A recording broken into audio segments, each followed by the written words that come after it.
Alors, je vais vous parler à la fois de l'obligation qu'est un producteur de contenu de tenir compte des mobiles et des tablettes à partir du moment où ils existent, et puis des tentatives que l'on fait de tirer parti des nouvelles possibilités qu'offrent les tablettes pour essayer de développer des démarches pédagogiques nouvelles.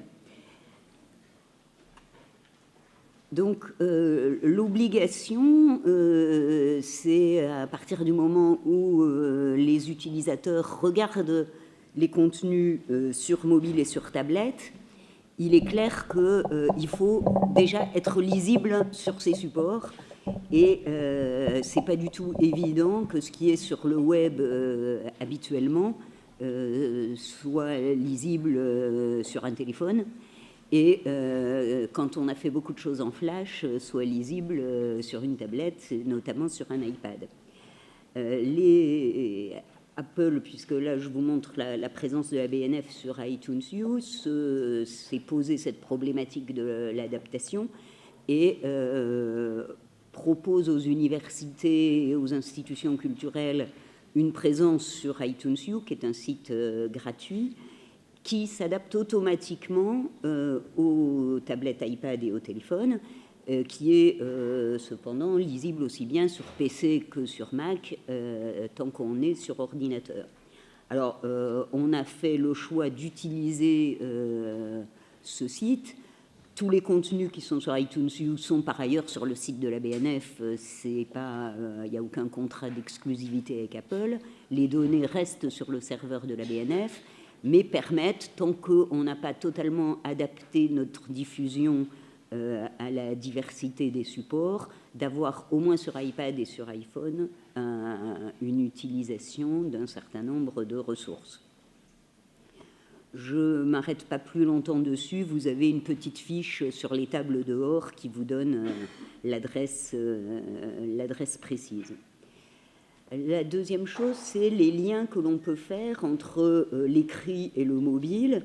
À l'occasion de l'exposition qui ouvre la semaine prochaine et pour lequel nous avons réalisé le site avec le Clémy, entre le catalogue de l'exposition et des ressources sur mobile, il y a un certain nombre de QR codes et c'est quelque chose qui pourrait tout à fait se faire sur des manuels ou sur des publications des CRDP qui permettent d'avoir accès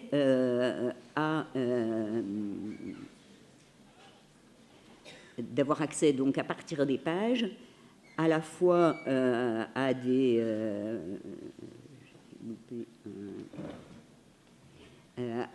des albums d'images complémentaires, à l'agrandissement d'une image, même sur un téléphone avec un zoom, on arrive à lire une page de Libération, ce qui n'est pas le cas sur le catalogue, à avoir accès à des vidéos, à avoir accès à des documents donc, qui sont du coup visibles sur un téléphone ou sur une tablette, ce qui nous a obligés à penser évidemment un site mobile, parce que nos zooms étaient en flash, nos albums d'images étaient en flash, donc rien n'était lisible sur les téléphones. On a commencé aussi à essayer d'explorer les fonctionnalités de la tablette, à la fois parce que nos albums d'images étant en flash, ils n'étaient pas visibles sur iPad, mais aussi parce que ce que crée le mobile, c'est une exigence d'une ergonomie nouvelle, même sur un PC. On fait du déplacé, on ne clique plus pour déplacer, on a des réflexes liés à nos téléphones qui font que ça fait bouger aussi ce qu'on fait en ligne, même si ce n'est pas pour tablette. Gallica va sortir en septembre une application iPad d'accès à Gallica.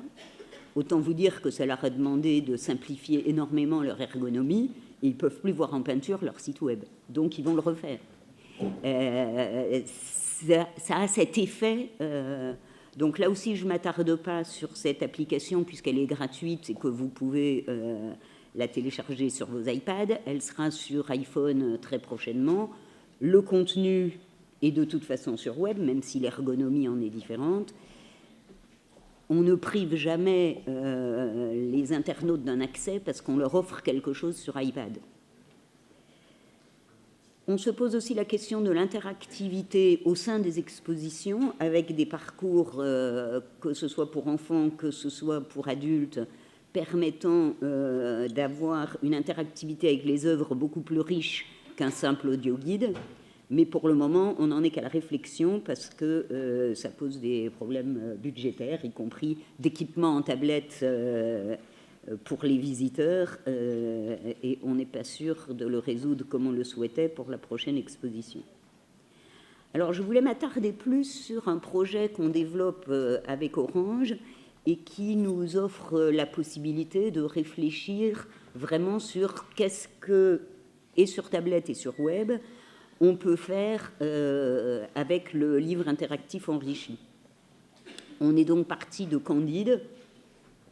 Ce n'était pas un choix comme ça. Il se trouve que la Voltaire Foundation, qui a fait l'édition critique de Candide, avait approché Orange et que le manuscrit de Candide est à la BNF. Donc Orange est venu voir la BNF et nous a laissé, je dois dire, une très très grande autonomie dans la conception du cahier des charges et dans la conception éditoriale du projet, en apportant les moyens d'Orange pour le développement et qui sont des moyens largement au-dessus de ce que la BNF aurait pu mettre dans un projet de ce genre, ce qui nous permet de pousser un peu les limites de ce que peut faire le livre enrichi.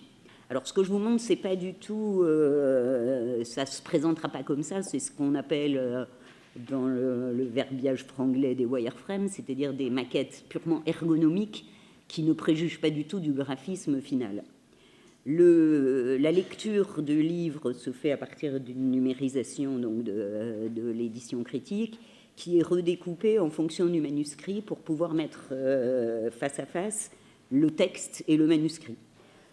Toutes ces petites fonctions peuvent évidemment être effacées et on peut se contenter de lire le livre sans aucune fonctionnalité complémentaire. Mais on peut avoir accès à des fiches personnages, à des fiches thématiques, à des fiches lieux. On peut avoir accès à des notes, alors les notes extrêmement pointues de la Voltaire Foundation, mais qu'on laissera probablement à des initiés, et une version lycéen des notes, beaucoup plus simplifiée.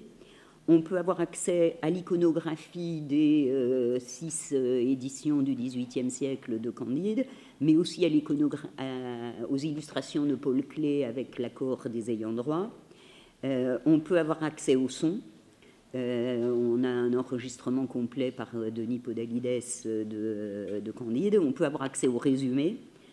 Et on peut avoir toutes les fonctions d'un e-book, c'est-à-dire sélectionner des passages, sélectionner des morceaux du manuscrit, sélectionner, mettre en favori les fiches, les notes, les illustrations. On utilise les fonctions aussi de la tablette pour pouvoir, quand on est en position horizontale, comparer le manuscrit et le texte. On a par ailleurs une exploration par la carte et par le jardin. Alors, la carte et le jardin s'adaptent au texte de Candide. Pour ceux qui ne sont pas profs de lettres ou qui ont lu Candide il y a très longtemps, c'est quand même un voyage, une sorte de voyage initiatique qui part d'une sorte de paradis initial qui, au milieu, se retrouve dans un Eldorado utopique pour finir par cultiver son jardin. Et le voyage de l'aller à l'Eldorado et l'exploration de tous les malheurs du monde, pour simplifier, et le voyage de retour, c'est toutes les turpitudes de l'âme humaine. Donc, chacun de ces moments de la carte est l'occasion, pas sur les 30 chapitres, mais sur 14 d'entre eux, d'explorer un thème. Donc, de l'explorer à la fois par un résumé problématique, par une exploration pédagogique qui se déroule en 4 temps, découvrir, explorer, réfléchir, imaginer. Donc, dans imaginer, il y a des propositions de conception, d'écriture, et à l'appui de cette exploration, un album d'images et une anthologie. Pour vous donner un exemple sur le thème de l'image de l'autre, c'est voir comment l'image de l'autre dans un chapitre où Candide rencontre à la fois des anthropophages et des zoophiles, qui sont, je dirais, l'image de l'autre telle qu'on la trouve sur les globes de Coronelli à la fin du XVIIe siècle, et l'image de l'autre qu'on verra à la Société de géographie au début du XIXe, où on est vraiment dans l'exploration scientifique d'un univers. Tout le XVIIIe siècle commence à reconnaître des droits égaux à chacun, mais ils sont pas toujours aussi égaux que ça, donc il y a quand même tout un débat et toute une évolution de l'image de l'autre au cours du XVIIIe, que l'anthologie et l'album permettent de nourrir dans les pistes pédagogiques. Et là, c'est la même chose, on peut mettre ses favoris sur un texte, sur un bout d'exploration, sur une image, ou dans certaines des explorations, il y aura également des vidéos. Donc les thèmes vont toucher à la fois à l'image de la femme au XVIIIe, à la guerre, à l'esclavage, à la structure du récit, parce qu'il y aura aussi des thèmes littéraires. La dernière partie, c'est le jardin, parce que l'idée, c'est que bien, cultiver son jardin par rapport à la littérature, c'est aussi se faire ses propres parcours et ses propres cheminements. Et donc, les favoris qu'on aura pu, sur la tablette, enregistrer avec de simples annotations, on les retrouvera sur le web dans un espace personnel où on pourra les organiser, les commenter et les éditer. Les éditer un petit peu à la manière d'un PowerPoint, hein, en allant créer une page de texte et en allant mettre en face un certain nombre de ressources textuelles, iconographiques, bouts de citations, enfin tout ce qu'on aura récolté au fur et à mesure de ces favoris. Et on pourra éditer l'ensemble, donc recherche dans les images.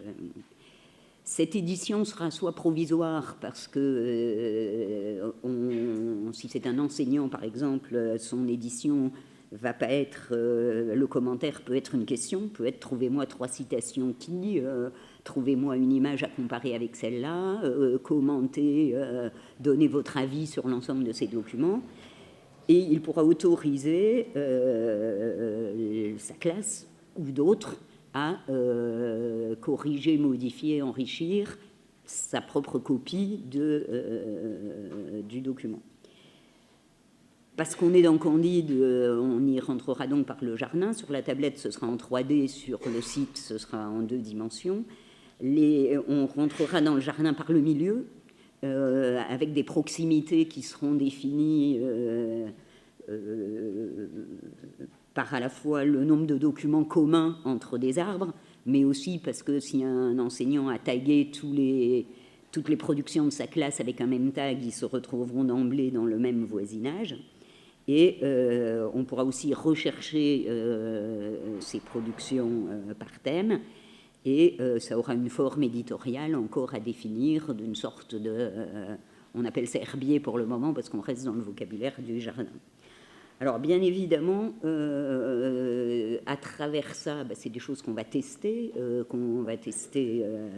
avec l'aide de ceux qui expérimentent des tablettes et des sites web. Et on espère bien pouvoir réutiliser ces outils dans le projet qu'on conduit en commun avec l'Éducation nationale autour des essentiels de Gallica, pour permettre d'avoir une sorte d'interface lycéenne par rapport à un univers de Gallica qui est quand même un peu difficile à aborder pour un public jeune. Pour le moment, nous, on pense dans notre réflexion sur les usages qu'il y a des choses qu'on peut faire sur tablette qui offrent vraiment un environnement pour la lecture, pour l'exploration, pour la consultation, voire pour le jeu ou pour des usages de production dans des applications bien définies, qu'en même temps, quand on est sur du travail de conception très élaboré, on a quand même envie de revenir à l'ordinateur.